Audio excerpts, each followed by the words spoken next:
supplies provided in the IRR. Subject to the approval of the bank, the pivot controls may also be conducted upon the written request of any prospective bidder. The pivot controls shall be held within a reasonable period before the deadline for receipt of bids to allow prospective bidders to adequately prepare their bids, which shall be specified in the IRR. Now for the discussion of the goods to be pre-bid, may I call on the maintenance section. Good morning to everyone. So for the other materials included, Guardrail Metal Beam with 305 mm width and 3.8 length, gauge 12 with Zinc Coated. Then next is the Metal Beam end piece 305 mm with fishtail, gauge 12 with Zinc Coated. Next is the Guardrail Post GI pipe with 102 mm diameter and 1.64 meters, schedule 40. Guardrail bolt nut and washer with 16 mm diameter by 152 mm. Guardrail bolt nut and washer with 16 mm diameter by 25.4 mm. Next is reflectorized traffic paint black, 1 pail, 20 liters in 1 pail. Next is reflectorized traffic paint yellow, 20 liters in 1 pail. Then lastly is the Portland cement, 40 kg per bag. That's all.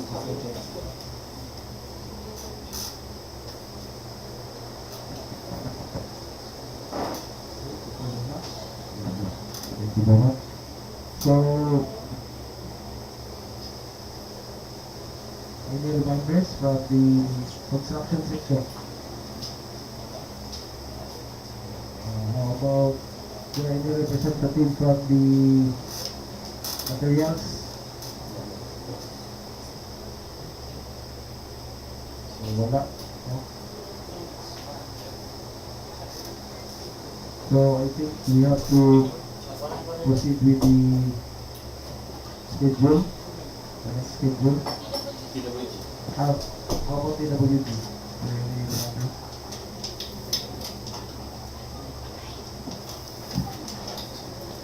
No. Good morning, everyone. For TWG concern, for procurement of goods, eligibility requirement for goods. For the procurements of goods, the following shall be eligible to participate in the bidding for the supply of goods. Duly licensed Filipino citizens, so proprietorship, partnership duly organized under the laws of the Philippines, and of which at least 60% of interest belongs to citizens of the Philippines.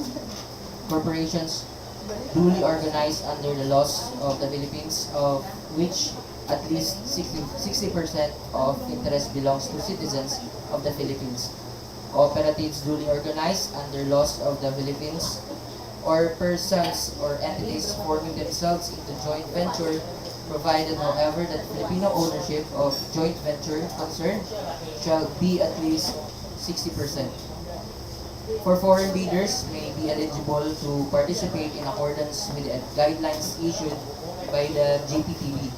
The bidder must have completed within the period specified in the invitation to bid an SLCC that is similar to the contract to be bid and whose values adjusted to current prices using the Philippine Statistic Authority or PSA consumer price indices must be at least 50% of the ABC. However, in the case of expendable supplies, said SLCC must be at least 25% of the ABC. The computation of a bidder's NFCC must be at least equal to the ABC of the bid. If the bidder submits a committed line of credit, it must be at least equal to 10% of ABC to be bid. For submission and receipt of bids, bidders shall submit their bids through their duly authorized representative using the forms specified in the bidding documents in 2 separate sealed bid envelopes, or in case of electronic bid submission, the bidder shall submit 2 password protected bidding documents in compressed archive folders. For the first envelope, it shall contain the following technical information or documents, at least PhilJEP certification of registration and membership in accordance with the section 8.5.2 of the revised RRR. Second, the statement of ongoing government and private contracts, statement of SLCC or the single largest completed contracts, NFCC, JVA or the duly notarized statement in accordance with the section, and the bid security in the prescribed form, amount, and validity period, technical specifications which may include production, delivery schedule, manpower requirement, and or after sales service parts if applicable.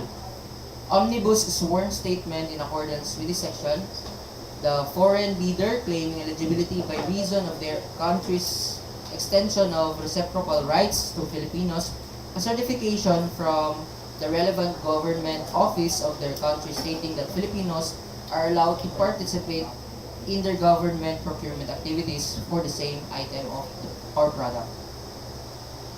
So for the second envelope, it shall contain the financial information documents as specified in the Philippine bidding documents.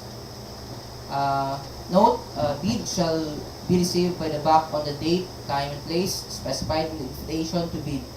Bids, including the eligibility requirements submitted after the deadline, shall not be accepted by the BAC.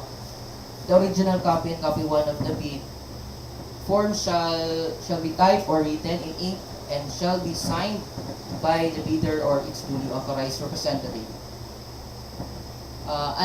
Unsealed or unmarked bid envelopes, or in case of electronic bid submission, bidding document, not in compressed archive folders and are not password protected, shall be rejected. The BAC shall assume no responsibility for the misplacement of contents of the improperly sealed or marked bid.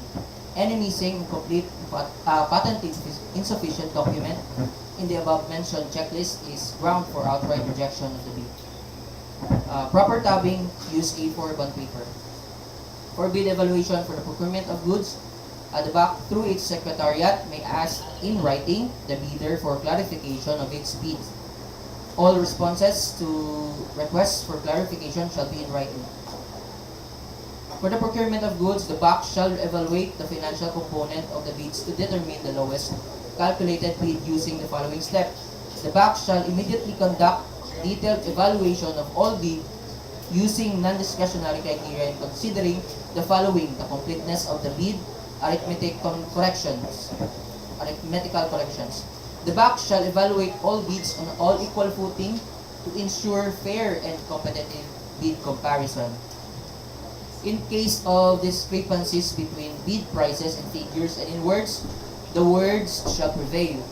For the total price per item and unit price for the items as extended or multiplied by the quantity of that item, the unit price per item multiplied by the quantity shall prevail. For stated total price and actual sum of prices of component items, the actual sum of prices of component items shall prevail. And the last, unit cost in detailed estimate and unit cost in bill of quantities, the unit cost in BOQ shall prevail. So the total calculated bid prices as evaluated and corrected for computational errors and other bid modifications which shall exceed ABC shall be disqualified. For modification and withdrawal of bids, a bidder may modify its bid provided that this is done before the deadline for the submission and receipt of bids. A bidder may through a letter withdraw its bid before the deadline for the receipt of bids. A bidder that withdraws its bid shall not be permitted to submit another bid, directly or indirectly, for the same contract. So for 3-strike policy, please refer to Department Order number 28, series of 2024. The object is to establish fair and transparent system for managing offenses committed by the bidders in the procurement of infrastructure goods and consulting services projects through public bidding. So for the offenses and acts are further classified into 3 major categories. The first category withdrawal from the bidding process, submission of non-participation letter, or failure to submit a bid after purchasing the bid document. For the second category, submission of late bid without valid reason as determined by the BAC. Exceptions under extraordinary circumstances such as force majeure. And for the last one, the third category, submission of patently insufficient bid, which refers to a bid that fails to include or comply with certain mandatory requirements. So next slide. Next slide. That's all. Thank you.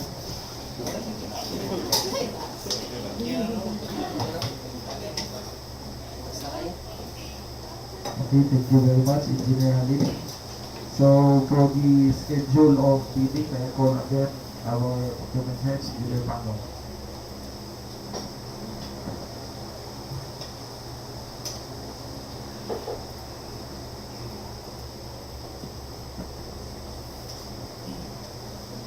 For the schedule, Mr. Chair, for the drafting and opening bids will be on October 21, 2024 at exactly 10 a.m. So the venue at back conference room, ground floor. DPWH dito. Thank you. Thank you. Okay, thank you very much, Engineer Pano. So, is there any other questions about our online viewers? So, wala. So, before we end, is there a motion to end this pre-bidding? Engineer Islama and Engineer Pano. So, I call the secretariat for the closing prayer.